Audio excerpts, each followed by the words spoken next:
A tsunami in September 2009 killed dozens and caused tens of millions of dollars in damage in American Samoa. Many Samoans requested the National Oceanic and Atmospheric Administration, NOAA, record and share their stories in hopes of saving lives in the future. This video was created by the men and women of NOAA for that purpose. Fatmanuianga mo oto uma.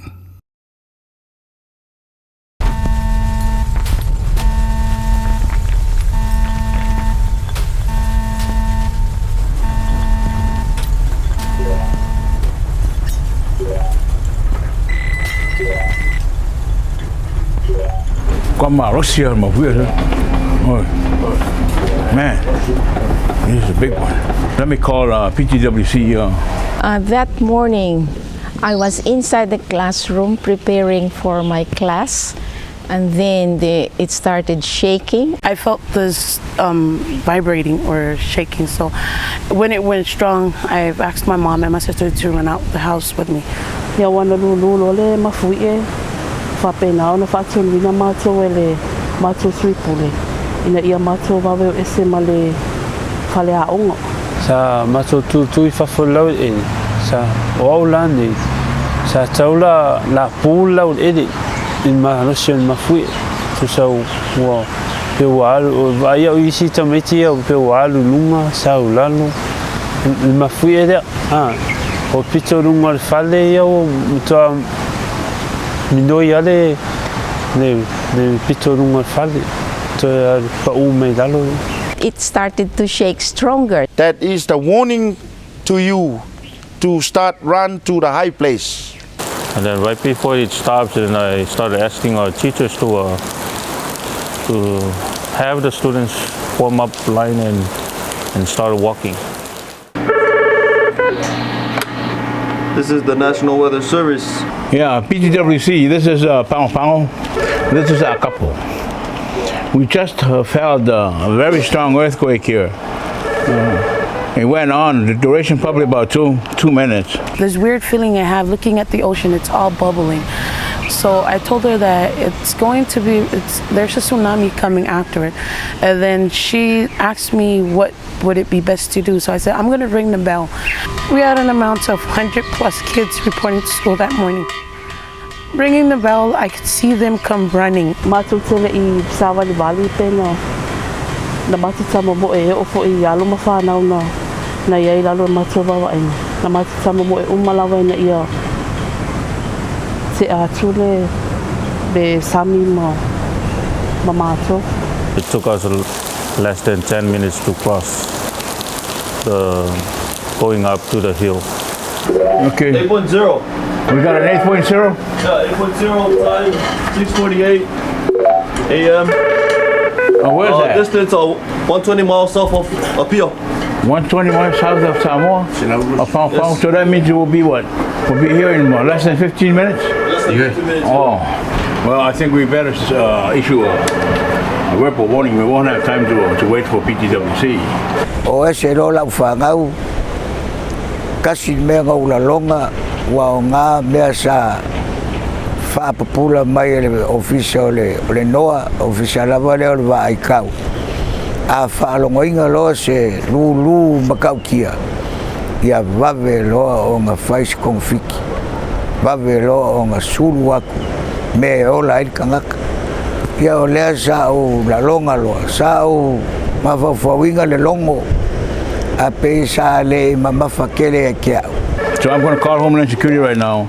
The National Weather Service Office alerted the Department of Homeland Security to issue an oral warning and to activate the emergency alert system. Homeland Security. NOAA had now issued a tsunami warning for American Samoa, effective immediately. Fautuanga mololonga, wayengengi lo fautuanga mololonga mo America Samoa, ile fitu ile tayao nei.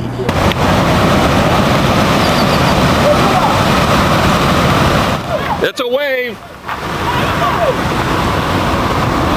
Agapo got a hold of him and he said, "This is me, Agapo." And I said, "Agapo, we need you. What's going on? We need a sure word of what's going on." And he said, "Put me on air." in 5 minutes or 7 minutes right after the earthquake, and Akapo, we connected with Akapo, and so Akapo spoke and gave the warning. Yeah. Yo maroa maunga. Yo e tarofa la tunu. E toi fia fa si la tu la tunu ni tu la. Le o mo te noa wa fa ina Samoa ngaru mo moa. Ai fa tu ina pera tunu. O tsunami le tasa ngaru e tele ngaru e ngasoro mai. Therefore, afa pewa e lunga se no fa ma wa lunga. No fo e nam fa te tari. Se I avatu se all clear office nei. Alua ko e lo ma fa longo le makongu. Kaungu aku lesi piko le ngu. Ya o alu lava le mele o e a speaker ma. Kau fai ka ia vave nga o lunga langa o le meke le vave. Ya o ko fo I mai lo. O ke o mai lo o nga ko kongo le makongu. Au va ai lo kai le sam. Ua makua le ai se sua sami. Ua makua luaku a koi kai. Ia o lea langa o loa I loa. Ua sau mo ia le lolo.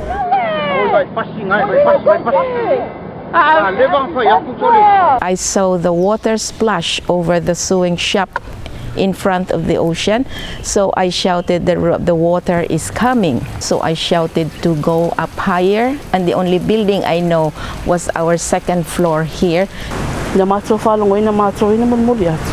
Na matro falongo ina le pa o le mataptio le fainga le ngalu le na. O va pe o se mea wa ole malapanga o mai. O ka mo e lo la ko o ke kau a o le sau o le mea. Pe o le pa o le mea fa papa o ia ale aku sa pangi. The second splash, I saw everything when all the buildings toppled down and everything, their walls came to the school. People started saying there was a wave. There's been a wave. We heard sound of the houses have been demolished by the wave. Those voices of the kids screaming, yelling, they're panicking, they're worried about their parents. Lord Jesus Christ, please give us the power to accept the things that are going on here. We understand that this is the power of nature. My host dad went down and they said everything's gone. E tupu atu mo o matou lunga le mea mau lunga le si matou lunga. Ia o no foi lo tamiti ava tu lo le tala. O le ise no uilalo. Everything was destroyed. Then I got to the school and my classroom was just a pile of rubble and none of it was mine. I found the cover of a book and a thing of stickers was all I found from my classroom. The earthquake of September 29th was so close to American Samoa that the tsunami waves arrived less than 12 minutes after the earthquake started. Many coastal villages were struck by the tsunami as it hit on all sides of the island, and waves continued to arrive for up to 90 minutes. The images of the destruction and damage from the tsunami reveal the powerful force of nature. It is a day that must be remembered for all that was lost.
Scientists have studied the events of that day. Their research helps us understand how this happened. My name is Stephen Ward. I'm a research geophysicist here at the University of California, Santa Cruz. My main interest is seismology, but I also do natural hazards like landslides, tsunamis, asteroid impacts. Most tsunamis around the Pacific Rim are caused by something called subduction zone earthquakes. In those places, the crust of the Earth is being pulled into the center of the Earth. So it slowly gets pulled down, and it adds energy to the upper plate, and that springs back and makes a tsunami. When I hear of an earthquake along the Pacific Rim, that's the mechanism I typically think of. My name is Thorne Lay. I'm a seismologist and a professor of Earth and Planetary Sciences at the University of California, Santa Cruz. Well, initially the earthquake on September 29th interested us because it was clearly a magnitude 8 earthquake. That was quickly determined by the U.S. Geological Survey, and we knew that such a large earthquake can produce a tsunami. For the September 2009 Samoa earthquake, I did it like I usually do. I put in the information that the seismologists can give me about the size of the earthquake, the location, the type of faulting. I put that in the simulation and developed an estimate for the run-up in American Samoa, and it came to about 2 meters, 2.5 meters. We quickly confirmed that the primary faulting had been a rupture within the Pacific Plate just to the southwest of American Samoa. And it was an unusual earthquake in that regard. And it probably displaced the ocean bottom by on the order of 10 meters. Almost within hours, you get some initial reports of the wave damage, and clearly I was way low. You get reports of 4 meters, 5 meters, 6 meters, 8 meters, reports of damage and casualties. So clearly, I know right away that something that went into the simulation was not right. The most unusual aspect is that it triggered a second earthquake, what we could call a stealth earthquake, about 40 seconds after the first event, so it was hard to detect it because the strong vibrations from the first event concealed it. And that was also a magnitude 8 earthquake. And it turns out that the refinements that have been done recently help explain why the initial tsunami models were so low. This extra earthquake, this outer rise earthquake, was much more powerful than we would have imagined. It had a mechanism such that it was very efficient at generating tsunamis. The slip in the earthquake was very compressed till near the surface. And all those circumstances combined made for a wave 2 or 3 times bigger than first guesses suggested. So we have both a breaking within the plate, and then we have a pair of magnitude 8 earthquakes only about 70 kilometers apart, occurring within 2 minutes. The outer rise earthquake, the tsunamigenic part of it, was in fact beamed right at Samoa. That's the reason so much wave energy happened there and not elsewhere. The wave approached American Samoa from the southwest. It hit the western side, made some pretty big run-ups there, but it also tended to wrap around to the north and to the south because of the shallowing water. Waves always bend toward the direction of shallowing water, so this part of the wave might have missed Samoa, but the shallow water north of it tended to bend the wave in, and it came smack to the north and to the south. For people in American Samoa, the primary hazard that they're going to be exposed to is most likely tsunami coming in. There's 2 types of tsunami warnings. One is called the official warning, where you wait for someone on the radio to tell you what to do or not to do. That's fine, but it takes a couple hours for the whole system to work, to get information to the center, to decide what to do, to radio that, to telephone the emergency services people. If it's a local earthquake, there's a chance that you can save yourself by quickly reacting as soon as you feel the ground shake, because the waves go through the ground, the vibrations of the ground, at a faster velocity than the speed of the wave in the water. So if you feel the ground shake, immediately evacuate from low-lying regions, get to high elevation, or if you're in a strong building, go upstairs. Do a vertical evacuation, because you may only have a few minutes before a tsunami comes in, but you'll have been alerted about that potential by the shaking of the ground. Big damaging tsunamis are pretty rare, maybe once a decade somewhere in the Pacific. It's a good chance that the people of Samoa won't experience a big damaging tsunami again in this generation. But that doesn't mean they should forget about it or learn the lessons that they have learned. People say if you forget about history, you're going to relive it. That's certainly true with tsunamis. Several ways to keep that memory going is to learn about it now, listen to these stories, maybe do some research of your own. You can also pass the stories down to your children.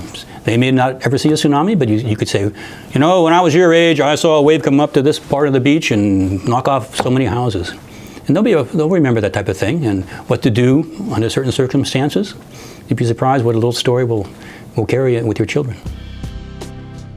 It is important that tsunami survival be taught from generation to generation.